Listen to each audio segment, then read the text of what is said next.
पहिल्याच मोठ्या पावसामध्ये मुंबईची दाणादाण, अनेक ठिकाणी रस्त्यांवर पाणी, रेल्वे सेवेला मोठा फटका, पालिका रेल्वे प्रशासनाचे नाले सफाईचे दावे फोल। मुंबई ठाण्यासह कोकणात आजही अतिमुसळधार पावसाचा अंदाज, अतिवृष्टीच्या पार्श्वभूमीवर शाळा कॉलेजांना सुट्टी जाहीर।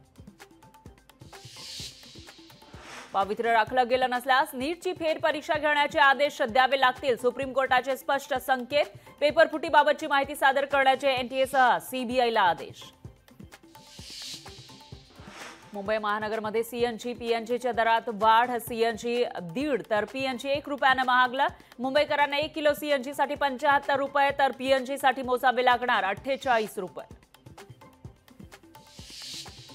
राष्ट्रवादी शरदचंद्र पवार पक्षाला मोठा दिलासा, राष्ट्रवादी शरदचंद्र पवार पक्षाला देणगी स्वीकारता येणार, केंद्रीय निवडणूक आयोगाचा निर्णय। मतं दिली नाही म्हणून मुस्लिमांची घरं तोडत आहेत, गोवंडीच्या शिवाजीनगर झोपडपट्टीतील मुस्लिम बांधवांचा प्रशासनावर आरोप। जम्मू काश्मीरच्या कथुआमध्ये दहशतवादी हल्ल्यात 5 जवान शहीद तर 5 जवान जखमी, वचेडी भागात लष्कराच्या गस्त पथकावर ग्रेनेड हल्ला।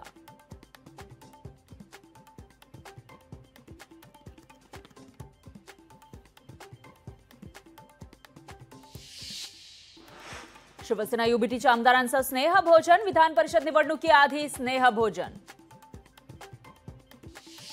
मुंबई विद्यापीठामध्ये 152 अनुदानित प्राध्यापक पदांवर भरती, इच्छुकांना 7 ऑगस्टपर्यंत करता येणार अर्ज, विद्यापीठाच्या संकेतस्थळावर अधिक माहिती उपलब्ध। उपराष्ट्रपती जगदीप धनखड 11 जुलैला मुंबई दौऱ्यावर, विधिमंडळात सर्व आमदारांना करणार मार्गदर्शन। जागतिक कीर्तीच्या राज्यातील खेळाडूंसाठी महत्त्वाचा निर्णय, जागतिक पातळीवर पदक प्राप्त खेळाडूंना शासन सेवेमध्ये मिळणार नियुक्ती, राज्य मंत्रिमंडळाच्या बैठकीत महत्त्वाचा निर्णय। मुंबईतील हिंदमाता परिसरात मोठ्या प्रमाणामध्ये पाणी साचलं, घराबाहेर पडू नका, वर्षा गायकवाड यांचं मुंबईकरांना आवाहन। ठाणे रेल्वे प्लॅटफॉर्मवर मोठ्या प्रमाणात गर्दी, पावसामुळे मध्य रेल्वे लोकल सेवा 15 ते 20 मिनिटं उशिरानं, मुंबईकरांचा एक्सप्रेस गाड्यांमधून प्रवास। दापोलीमध्ये पुराच्या पाण्याचा केळसकर नाक्याला वेढा, दापोलीमध्ये जोग नदीचं पाणी पात्राबाहेर आलं, रूपनगर भागातील नागरिकांना सुरक्षित ठिकाणी हलवलं।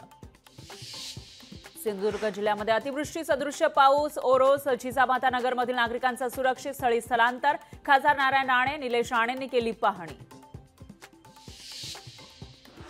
पुढील 3 तासात पुणे जिल्ह्यामध्ये मुसळधार पावसाचा इशारा, भारतीय हवामान विभागानं दिला इशारा।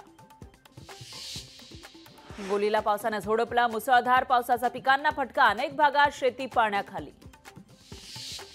कल्याणमध्ये जुन्या इमारतीचा भाग कोसळला, इमारतीसह चाळीतील घरं रिकामी करण्याच्या नोटीस। लोकशाही मराठी ऐका, पहा, जागरूक रहा।